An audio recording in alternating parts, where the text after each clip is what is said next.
It wasn't even at a restaurant. No white tablecloths. No gentle violin hum in the background. No waiter refilling wine glasses just before they emptied. Just the house in Fort Collins, the one I paid for, the one they used, the one they never thanked me for. The dinner was supposed to be a celebration. My promotion had finally come through after a brutal year. It meant more work, more hours, more stress.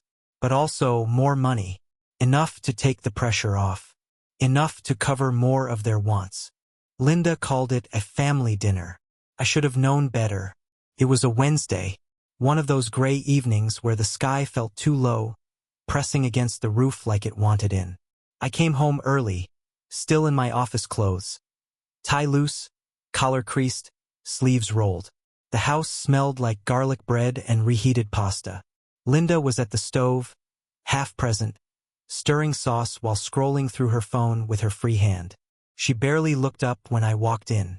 "Hey," she said, as if I hadn't worked 10 hours just to come back and cook for the people who barely saw me. Cole and Maddie were already at the table. Her son. Her daughter. Not mine. Never mine, though I paid like I was. Cole had his headphones on, one ear dangling lazily. Maddie was scrolling through her phone, texting. Probably her boyfriend. The one with the sagging jeans and the $1,000 sneakers.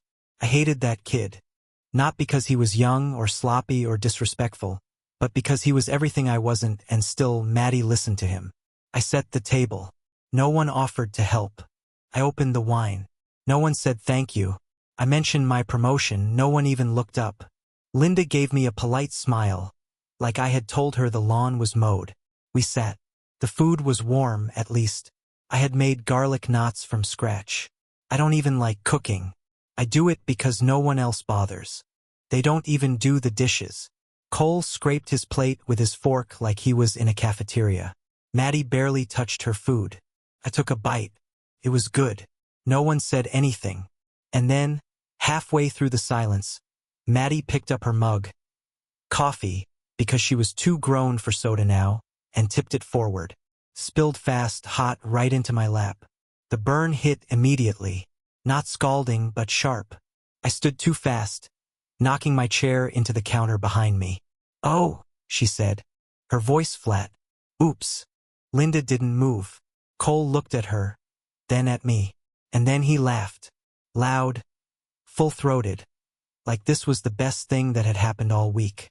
Maddie didn't laugh. She just smirked. "You're just an ATM," she said. Cool, clean, like she was stating a fact. Like it was something we all agreed on. I froze. Cole added his part. "Just pay up and stay out of the way." He shoveled another bite into his mouth. Didn't look at me. I looked at Linda. That was the moment. That was the real test. All she had to do was say something. Anything. "Don't speak to him like that. That's not fair. Apologize." Even a sigh, a wince, a hand on my arm. Something human. She turned her face away. Not dramatically. Not even slowly. Just turned like a window was interesting. Like a sound outside had drawn her attention. Like none of it had happened. That silence hit harder than the coffee. I stood there, shirt clinging to me, pants wet and stained, watching a family I fed every day pretend I didn't exist. They had made their decision, and they thought I wouldn't notice. Thought I'd swallow it like I had swallowed everything else. They were confident, relaxed. They didn't worry about consequences. There was no fear in Maddie's smirk, no hesitation in Cole's chuckle, no guilt in Linda's silence. They had decided who I was to them. Not a person, not a partner, not a father. Just an account, just a service, a function. I didn't say a word, because I didn't need to. Every word had already been said, not by me, but by them. In how they looked at me, in how they didn't, in how Linda didn't flinch when I was humiliated at her table, in how Maddie smiled through it, in how Cole found it funny, in how no one said, "Are you okay?" I was the ghost in my own house, provider, a bank, a walking dollar sign. They didn't see me, not really, only what I gave, only what I covered, only the things I fixed or paid for or kept from falling apart. That night, they finally stopped pretending otherwise. The conversation never returned to me. The rest of the meal was filled with talk of TikTok, school drama, an upcoming concert Maddie wanted to go to. Cole asked if he could get new shoes. Linda said they'd talk about it. Not we. They.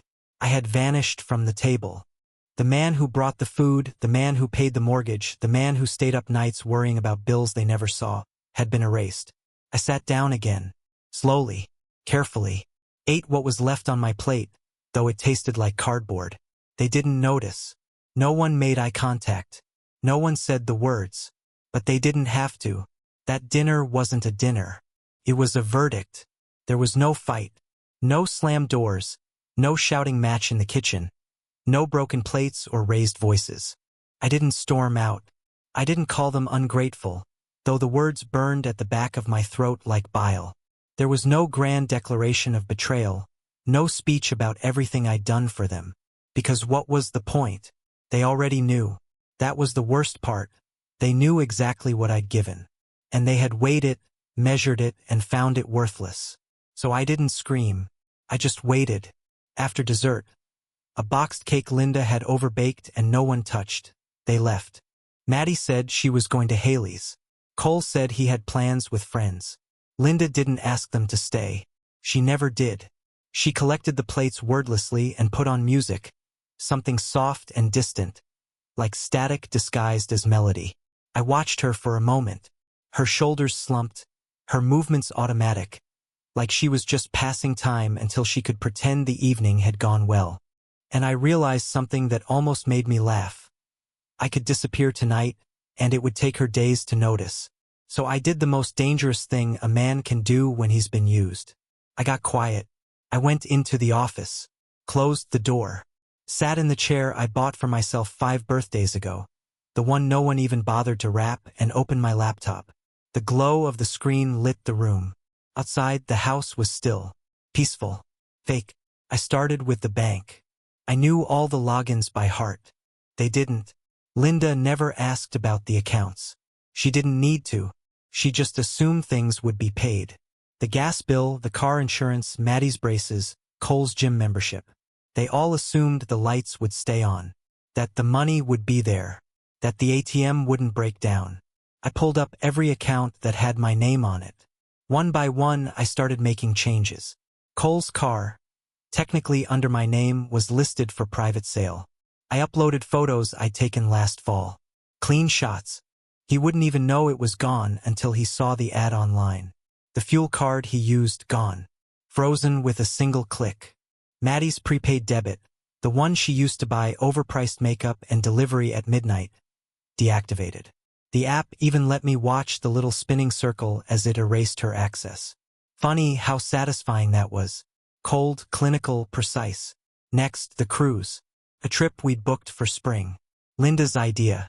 It'll be good for the kids, she'd said. I remember that. Not for us. Not for me. For the kids. Everything was for them. Always them. I pulled up the reservation, entered my confirmation number, and canceled the whole thing. Cost me a cancellation fee. I paid it gladly. Then I opened the credit card log. Sorted by who spent what. It was worse than I thought. Online shopping. Takeout. Subscriptions I didn't recognize. I scrolled until I couldn't anymore. And then, one by one, I called every issuer and shut them down. That was the easy part. The next part was harder. The house. I sat there, staring at the mortgage info, the numbers I had carried for years.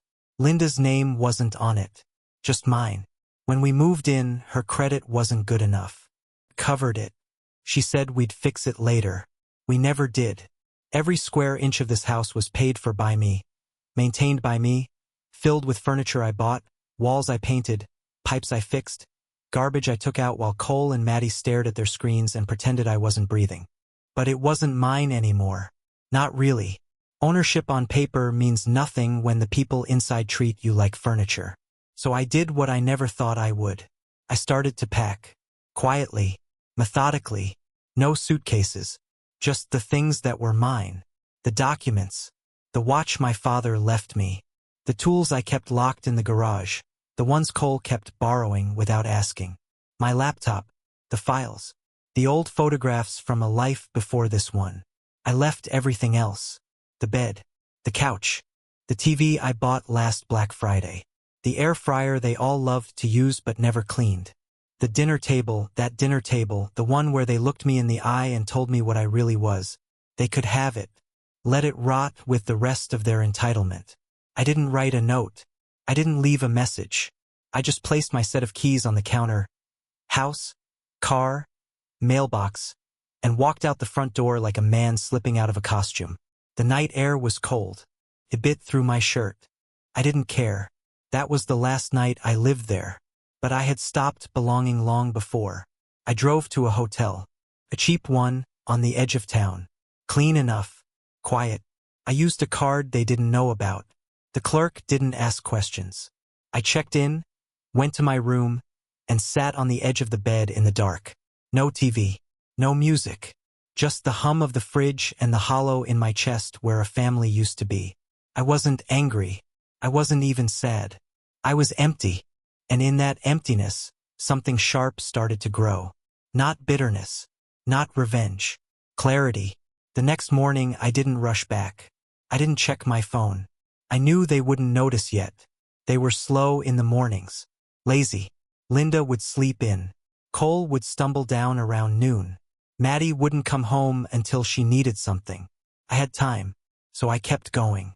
I called the lawyer, just to talk, just to understand my options. I didn't tell him everything. Not yet. But I asked what I needed to know. What happens when a man walks away from a house he owns? When the people inside aren't listed on the papers? When the bills are in his name but the life inside belongs to someone else? His answer was clean, simple, brutal. You don't owe them anything. Not in the eyes of the law. Not anymore. I thanked him. Then I called my boss. Told him I needed a few personal days. He didn't ask why. Said I'd earned it. Said congratulations on the promotion. Again. I thanked him, hung up, and sat in that hotel chair until the light outside started to change. By then, I knew what came next. Let them come home. Let them walk into a house with lights still on but heat turned down. Let them open the fridge and see groceries untouched. Let them pass through rooms that felt the same at first until they noticed the subtle differences. My coat gone. My laptop missing. The charger Maddie always borrowed unplugged. My boots, the ones Cole used to mock. Not by the door. Then let them check the bank. The cards. The cruise confirmation. Let them feel it. Not rage. Not panic. Absence. Let them feel what it's like when the man who kept the water warm and the lights on and the fridge full finally believed them. When he finally listened. Because they had been telling me for years. With every ignored request. Every eye roll. Every passive shrug. Every ugh whatever when I asked for something small. Respect. Kindness. Clean dish. They had already told me where I stood. And now they'd feel it. No scene. No yelling. No slam doors. Just silence. And silence doesn't lie. Because once you stop pretending a house is a home, you start remembering what it really is. A shell. A structure. Wood and wires and drywall. A place you can walk away from. And I did. They didn't come home until dark. The garage light flickered on, the sensor tripped by Cole's car. I was already long gone, but I can picture it perfectly. Maddie in the passenger seat, scrolling her phone, legs up on the dash. Cole with one hand on the wheel, chewing gum too loudly. His playlist thumping some song no one over 20 could name. The music probably drowned out the silence between them, the casual silence of people who never thought the man paying their way might one day stop. Linda would be in her own car, trailing behind them, having left wherever she had gone. Dinner with a friend, errands, or just driving around to avoid the house that still carried my name but no longer my presence. They pulled in. They opened the front door. And they felt it. Not instantly. That's the thing. First, it would have felt the same. Warm air. Faint smell of whatever leftovers they never cleaned out. Lights on in the hallway, the ones I always turned off, the ones they left blazing like electricity came free. The kitchen still tidy. My coffee mug in the sink, maybe. My jacket still hanging. But then they'd look again. And they'd realize what had shifted. They'd call out, "Michael!" Silence. They'd check the office. My laptop gone. The file drawer locked. The drawer where I kept my receipts and folders and documents they never dared touch. Empty. They'd noticed the key ring was missing from the hook by the door. Then Linda would open the bank app. She would notice the card decline. She'd try again. Then again. She would check the statements, the names on the cards, the linked accounts, and the smile, that faint, polite smile she always wore like a veil, would vanish. Just like I had. I wasn't angry. Not anymore. I was done with emotion. What they had never understood is that power isn't loud. It's not fists through drywall. It's not screaming. It's not lectures or ultimatums. Power is subtraction. It's what happens when the weight you always carried is suddenly dropped, and the people riding your shoulders have to feel their own legs. I didn't answer the first calls. Linda's name lit up on the screen 5 times. Then Maddie tried. Then Cole. Linda again. I let them ring. Eventually, Linda sent a message. "We need to talk." That was the first time she'd said "we" in weeks. Still, I didn't answer. By morning, the tone had shifted. "Why are the cards frozen? Is this a mistake? Can you call the bank?" Then finally, the plea buried in politeness. "I'm sure this is a misunderstanding. Please let's talk." That was when I knew they felt it. The shift. They had spent years in control, not through strength but through assumption.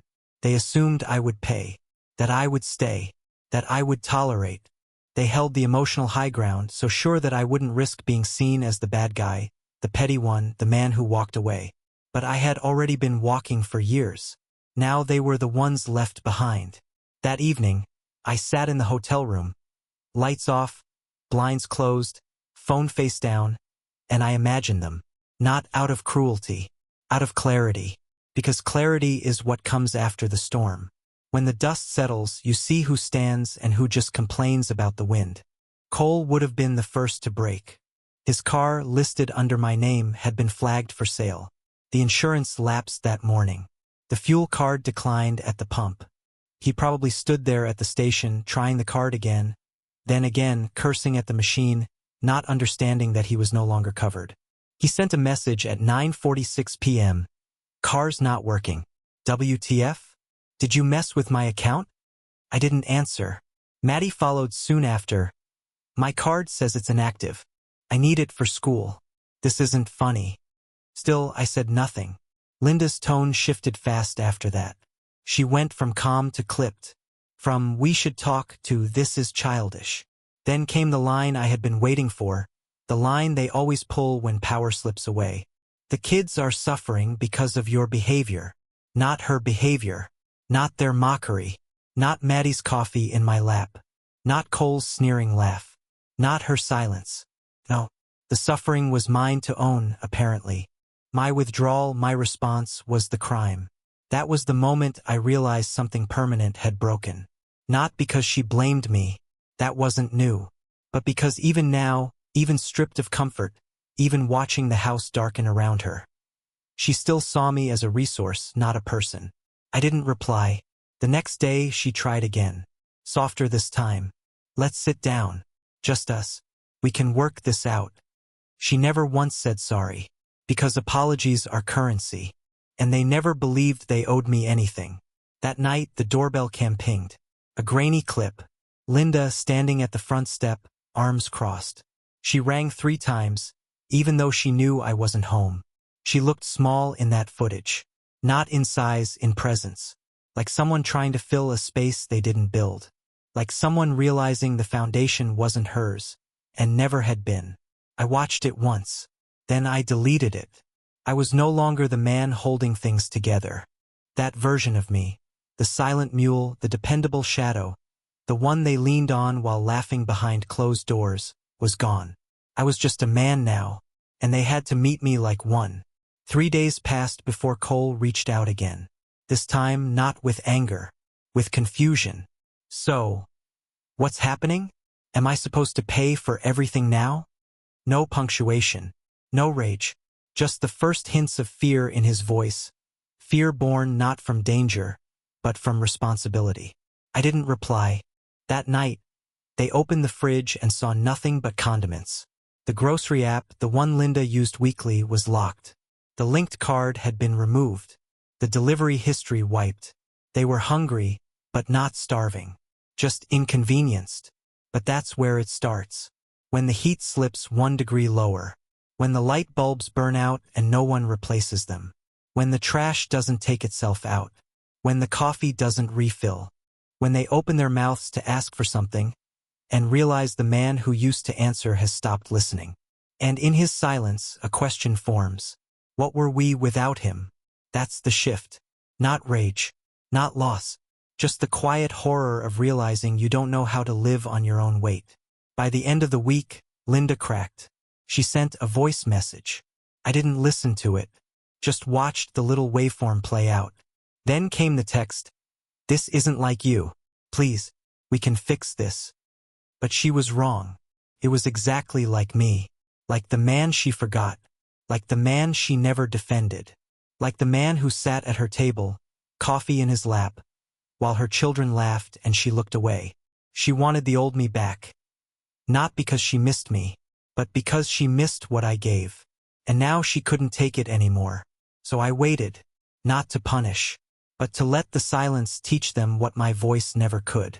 I didn't return. Not that week. Not the one after.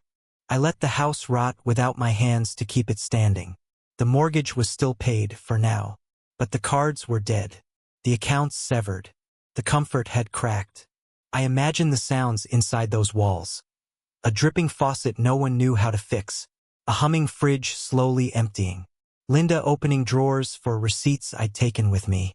Maddie asking why her hair appointments were bouncing. Cole complaining that his tank was empty. That's the thing about collapse. It doesn't start with a bang. It starts with a missed payment, a cold shower, a locked account, and the realization that the man you mocked was the only reason the lights ever came on. Linda texted again, then called, then texted again. I didn't respond. One night, her message was just a single sentence. You're hurting everyone. I stared at that line for a long time. Hurting. That word. As if I hadn't hurt for years. As if bleeding quietly was less offensive than finally standing up. I didn't write back. Not because I wanted them to suffer, but because I needed them to know what I'd carried. And what they'd thrown away. Took 8 days before Maddie cracked. The text came late. 11:17 p.m. The time kids text when their rides fall through or their phones die mid-payment. Just 5 words. Can you fix my card? Not hi. Not sorry. Just the request like always. I blocked the number. 2 hours later, another one came in, new number. Same tone. Please. I need gas. I let it burn. Cole didn't reach out directly. He used Linda. He always did when he was scared. Her message was thin, stretched with apology but empty at the center. Cole's car needs a repair. Just 100 or so. We'll pay you back. I laughed. Alone in the hotel room, the sound dry and unfamiliar. Pay me back? With what? They had nothing but borrowed power. And I'd finally unplugged the source. That Friday, I got a knock on the hotel door. I didn't answer, but through the peephole I saw her. Linda. Hair tied back. Face tired. Eyes small from crying or sleep. I didn't know, didn't care. She waited for a while. Then she knocked again. Said my name once. Not loudly. Almost like she was embarrassed to be there. I didn't open. She slid a note under the door. 2 paragraphs. I read it once. Then tore it in half and dropped it in the bin. Not because I was angry. Because I was done. There's a difference. She kept calling. Kept texting. She started saying things I'd waited years to hear. You were right. I let them disrespect you. You didn't deserve that dinner. But they were confessions without consequence. Regret without weight. Just words. And words had failed me long ago. The silence, though, that had worked. That had meaning. So I kept it. And they kept unraveling. Cole dropped out of school 3 weeks later. I know because the tuition email bounced back to my inbox. I had set a redirect when I shut down the old account. Just in case. I watched the system confirm what I'd already predicted. Payment failed. Enrollment paused. He had no one to call. No one to rescue him. Maddie posted online. Something vague. Something tragic. Sometimes the people who are supposed to care the most don't. It got likes, sympathy, comments from girls who didn't know she once laughed while her coffee soaked my lap. I didn't reply. I didn't explain. Because you don't owe the world your side of the story when the truth lives in your absence. Linda eventually stopped asking for help. She switched tones again. Back to anger. The mask slipped. You're punishing children. You're cruel.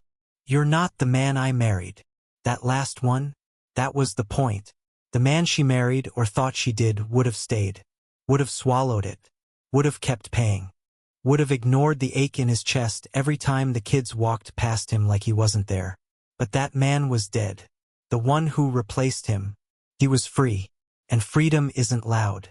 It doesn't come with celebration or champagne or applause.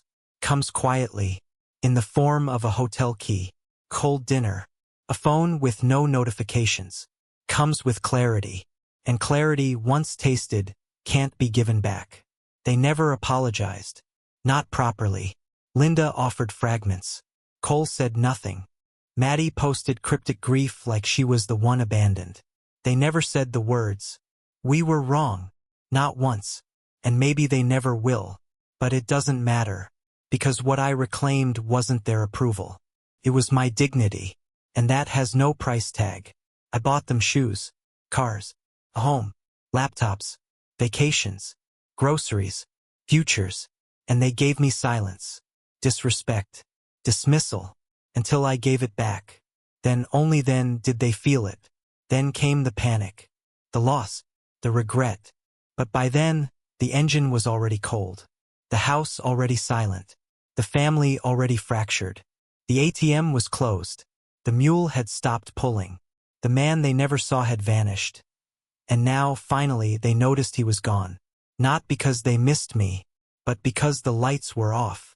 The fridge was empty. The comfort was gone. And the man they used up? He wasn't coming back. Not with money. Not with apologies. Not with forgiveness. Because forgiveness requires recognition. And they'd never once said the words that mattered. So I ask you, was I wrong?